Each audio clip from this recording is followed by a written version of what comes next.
guys, I am Christina Heidick with PTO Answers, and today I'm going to cut right to the chase about whether new family welcome packets or new member packets, if those are busy work or if they're actually something that you and your PTO should be paying more attention to and investing your time into making because they actually make a difference.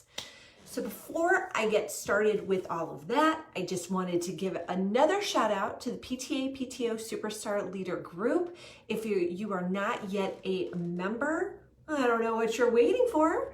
There are over 8,000 members waiting inside this very awesome community who have ideas and strategies and just support and love and everything you need as a PTO leader is inside this group. So make sure that you request to join. You can do that at ptoanswers.com/Facebook. You'll answer a couple questions and we'll let you into the group so you can join the party. So make sure you do that if you haven't yet. So, okay, so let's talk new family welcome packets. I'm gonna let you in. We'll just cut right to it. Yeah, you definitely need one. If you think they're busy work, if you think they're a waste of time, then you're not actually being realistic about what the whole point of your PTO is about. And the fact is that they are like an integral tool that you can use to hook people in. And I don't mean to say that in like a nefarious hooking, but just a way that you can be a value and service to new families who might not be familiar with your group, and basically establishes you as the authority so that when they need some kind of other information, they're going to come check you out and they're going to be more likely to be like, wow, they were like super helpful in letting me know like everything I needed to know about this school or about just give me kind of insider information.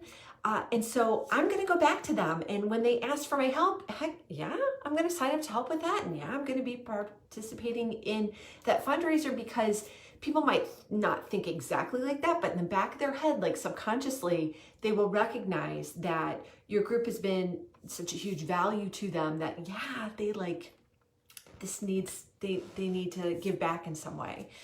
So, and of course, you know, to have like loads of members is kind of one thing, and that's great and everything, but like to have active and engaged members who turn into volunteers, that's quite a different story for your PTO. And really, that's what you want. You just don't want like a whole gaggle of members that don't do anything. Like you need people who are going to join, because that's the first step. And then the second step is to get involved or give of their time or their talents or their money, right? Something. And so the best time to reach out to people is when they're new to your school. So either they are a brand new family to your district or they are new to your school, because that's when it seems like, you know, it's too much to approach them right then. But really, when people are already adding in a whole bunch of new stuff, I think that's actually like the best time to make the ask, because what's one more thing if they're already trying to fit everything in, sliding yet another new thing when they're totally rearranging their life or their schedule or even like their priority list.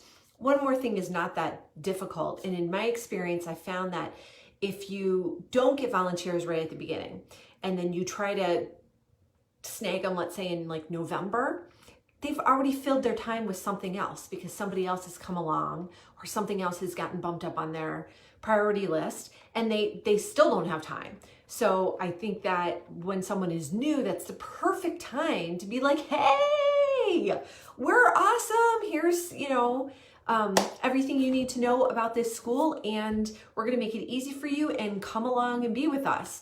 So just keep that in mind, and don't be I think hesitant to ask the new people. I think just think about when you were, the last time that you were new to something. If people had left you all alone to kind of figure everything out by yourself, you would have been like, okay, that's kind of weird. You know, you don't want to be like, you know, have you ever gone church shopping and you go to a new church and maybe they don't have a lot of younger members? This was my experience when we were church shopping years ago. We went to this one church and it was like fresh young meat, and they all, like all of the older people kind of just globbed on, and they had the right spirit, but it was like a little too much. And I was like, oh, they were over eager. So you want to have a tempered response where you're not jumping on them. But the whole idea behind a welcome packet is just to kind of give those new families an idea of what's going on at your school and like stuff that they need to know to help them along the way. And so that can be really I think a really good way to reach out to these families and to demonstrate your value. Because one of the things that PTO and PTA leaders have is a lot of knowledge. Like, we know a lot about what is going on in our schools, what happens in our schools, how to get what you want when you want it, more so than parents who are not involved, right? So we should be using our knowledge to kind of sell our as like a value and help other parents. And you can do that through your welcome packet. So I kind of suggest that you have both a new family welcome packet as well as a new member welcome packet. Because again, what you need to know when you're first starting out as a school is not the same thing as everything you need to know now that you're a PTO member. So I know that a lot of times there's other focus is placed on other events, maybe more flashy or fun events, but I gotta tell you, those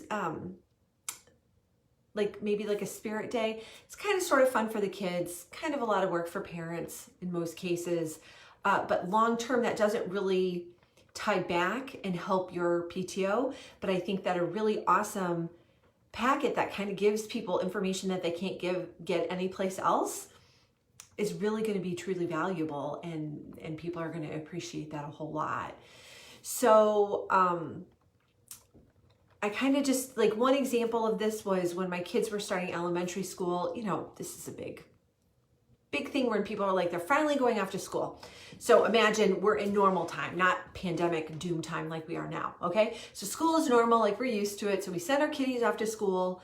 And at the elementary school, someone was like, well, you know, you can have lunch anytime with your kids, right? You can just come in, like just sign in during lunchtime, go to the front office, sign in, and go have lunch with your kid. And I was like, wait, what? I can see my kid in the middle of the day anytime I want? Like, that's kind of awesome, right? It was awesome that I had that flexibility. It was really awesome that the school had that. But like, the school did not make this like public knowledge. And if your PTO was telling this information to parents, they'd be like, oh my God, I wonder what else I don't know. And they're gonna come join you.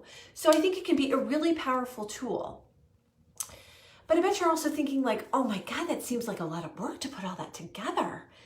And it can be if you're starting from scratch, or you can go ahead and get a template kit that I've put together. So this is not a huge sales pitch, but I just want to let you know that it is available. So if you have decided, if I've convinced you, yes, I do want to put together a new family packet, but I really don't want to actually do it. I'd love to have a helping hand with that.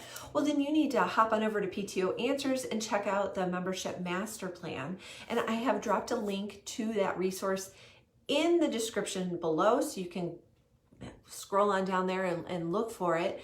But really, I've taken out all the guesswork that's involved in like what needs to be involved. And of course, you can always expand beyond what is there, but there are editable templates there for you to use to really customize for your group.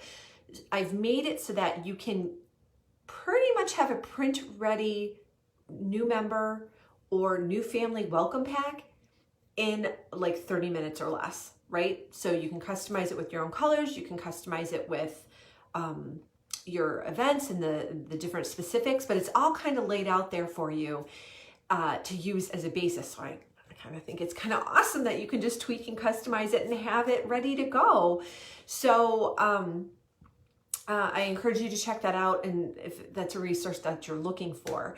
So the other thing is, I know you're probably like, Christina, why are you even talking about new member or new family welcome packets right now? Like, what are we welcoming them to? Well, this is really not so much for now, but this is another one of those systems that I think you need to do now. when you have a little bit more time because things are not normal because of the pandemic. A lot of the information that you would share in a new family or a new member welcome packet is going to be good like now and going forward. So I think it's worth your time to invest that right now. It'll save future leaders a lot of trouble if they just have to tweak dates and email addresses. Like, that'll make their lives a lot easier, and it'll make it more likely that it'll actually get passed out if it's already done and ready to go. So with that, I hope that I've convinced you, and that I hope you enjoy the membership master plan and the template kit that is in there for the new family welcome packets. And I will be back again real soon with you with another topic that you're gonna love. So if you haven't already, go ahead and subscribe to this channel, or like and follow this channel so that you get updates when I release new videos. So until next time, guys, you take care, and I will talk to you again soon. Bye-bye.